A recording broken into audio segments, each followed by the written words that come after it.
Halo, selamat pagi sahabat PDRP. Bertemu dengan saya Edi Oktariana dan rekan saya yang bernama Kurniawan Saputra Hutapea. Kami sebagai internship partner dari Laupung PTRP yang bekerja sama dengan Fakultas Hukum Universitas AKBP Indonesia. Nah, di sini kami akan membahas tentang apakah anak adopsi berhak mendapatkan harta warisan. Tapi sebelum kita masuk ke dalam pembahasan kita harus mengerti dulu nih, apa sih yang dimaksud dari anak adopsi, Bang? Pengertian anak adopsi adalah itu suatu proses pengalihan hak asuh anak dari orang tua kandung ataupun orang tua wali kepada orang lain. Oh begitu. Lalu bisa nggak Abang gambarkan contoh kasus yang sering terjadi mengenai warisan anak-anak? Contoh kasus yang bisa saya gambarkan ketepatan ada di keluarga saya, yaitu Pak Tua saya sendiri, di mana Pak Tua ini kalau di orang Batak itu abang kandung dari bapak saya. Nah, Pak Tua saya ini bekerja di PTPN Nusantara 3 dan mempunyai istri yang bekerja sebagai pegawai negeri sipil yang biasa disebut PNS. Selama 30 tahun usia pernikahan mereka tidak dikaruniakan seorang anak. Nah, pada saat itu mereka memutuskan untuk mengadopsi seorang anak dari salah satu rumah sakit. Kemudian selama mak tua saya ini masih hidup, dia sudah mewariskan dari segi gaji santunan, uang santunan kepada anak ini tadi secara tertulis. Nah, anak ini tadi masih berusia 3 tahun kurang lebih. Kemudian singkat cerita di tahun 2011 mak tua saya ini meninggal dunia. Tapi setelah mak tua saya meninggal dunia tadi, karena sudah diwariskan secara tertulis kepada adik saya ini tadi, sebagian harta warisan dari mak tua saya tadi, karena adik saya ini masih di bawah umur, belum bisa mengelola sebagian harta warisan yang diwariskan oleh mak tua saya ini tadi.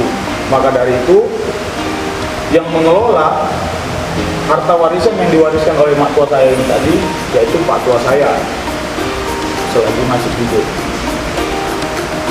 Kemudian di tahun 2012 Pak tua saya ini memutuskan untuk menikah lagi supaya ada yang mengurus adik saya dan supaya ada yang mengurus mak tua saya. Pak tua saya, sorry. Tapi sama berjalannya waktu, Pak tua saya ini juga seperti mak tua saya.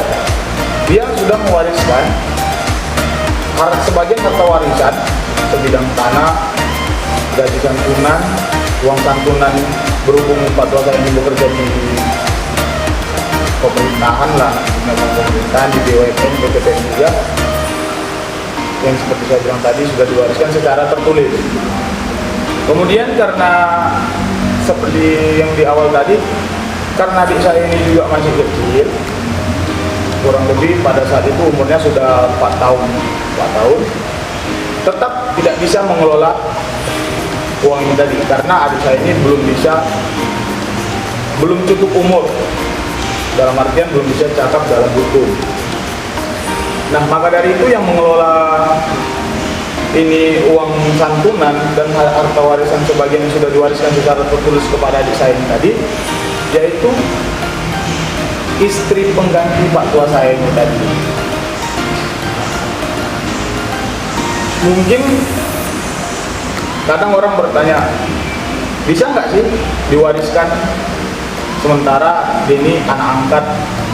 Nah, kadang sebenarnya jadi bingung juga karena adik saya ini kan anak satu-satunya, karena cuma satu yang diadopsi, nggak ada abangnya, nggak ada adiknya, nggak ada kakaknya. Cuman ya untuk menanggapi kasus tersebut,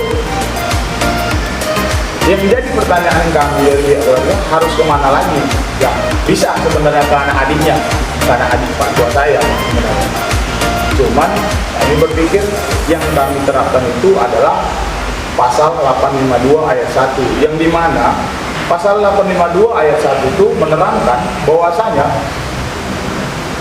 anak angkat ataupun anak adopsi berhak mendapatkan harta warisan sepenuhnya dari orang tua angkatnya apabila orang tua angkat ini telah mewariskan secara tertulis kepada anak adopsinya tersebut. Begitulah kurang lebih contoh kasusnya. Nah, begini nih Bang, ada pertanyaan. Apakah anak angkat berhak mendapatkan sepenuhnya harta warisan dari orang tua angkatnya? Apakah anak angkat berhak mendapatkan harta warisan dari orang tua angkatnya sepenuhnya? Anak angkat itu boleh mendapatkan sepenuhnya. Makanya seperti yang saya katakan tadi, yang dipakai itu pasal 852. Anak angkat itu sepenuhnya bisa mendapatkan harta orang tua angkatnya tersebut. Karena memang nggak ada perbandingan, nggak ada pembedaan. Selagi orang tuanya itu mewariskan harta warisan itu kepada anak angkatnya itu secara tertulis. Begitu. Lalu bagaimana status anak angkat? Kalau cerita status anak angkat, sebenarnya status anak angkat itu adalah tetap sebagai anak kandung. Ya berdasarkan putusan pengadilan. Karena yang seperti barusan saya bilang itu tidak ada pembedaannya. Tidak memutuskan hubungan darah dengan orang tua kandungnya. Begitu. Diatur dalam pasal berapa anak angkat dapat harta warisan dari orang tua angkat? Nah, kembali lagi, diatur dalam pasal berapa anak angkat dapat mewarisi harta warisan orang tua angkatnya. Masih yang seperti saya bilang di awal tadi, pasal 852 itu pasal 852 ayat 1 menetapkan secara jelas bahwasanya anak angkat itu dapat sepenuhnya mendapatkan warisan dari orang tua angkatnya. Selagi orang tua angkatnya itu mewariskan warisan tersebut secara tertulis dan ada saksi dari sanak keluarga yang mengetahuinya. Begitu. Nah, berarti kesimpulan yang dapat kami sampaikan bahwa anak angkat boleh mendapatkan harta warisan dari orang tuanya melalui kedudukan atau status. Anak angkat tetap menjadi anak yang sah dengan berdasarkan putusan pengadilan yang diatur dalam pasal 852 yang menyatakan adalah anak-anak atau sekalian keturunan baik biar dilahirkan dari lain-lain perkawinan sekalipun mewariskan dari orang tua, kakek, nenek dan semuanya. Tadi pasal 852 ayat 1 yang dipakai untuk menyatakan bahwasanya anak angkat itu berhak mendapatkan sepenuhnya harta warisan dari orang tua angkatnya. Sekali lagi ditegaskan tidak ada menjadi pembedaan.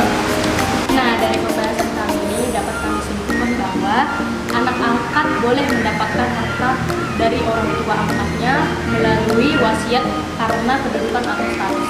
Anak angkat tetap menjadi anak yang sah berdasarkan putusan pengadilan dengan tidak memutuskan hubungan darah dengan orang tua kandungnya. Nah, sebagaimana diatur dalam pasal 852 ayat 1 yang menyatakan bahwa anak-anak atau sekalian keturunan mereka yang dilahirkan dari lain-lain perkawinan sekalipun mewariskan dari harta kedua orang tuanya, kakek, nenek dan semuanya. Baiklah, sekian dari kami diskusi kami. Semoga menjadi pedoman bagi kita dalam menghadapi persoalan-persoalan mengenai hak pembagian warisan anak angkat. Dan terkhusus untuk teman-teman mahasiswa Fakultas Hukum agar kita lebih cermat lagi dalam menghadapi konflik mengenai hak pembagian warisan anak angkat. Dan tentu kami juga berharap agar kita terus mampu mengasah kemampuan kita secara terus-menerus. Terima kasih atas atensinya teman-teman. Sampai berjumpa di diskusi selanjutnya.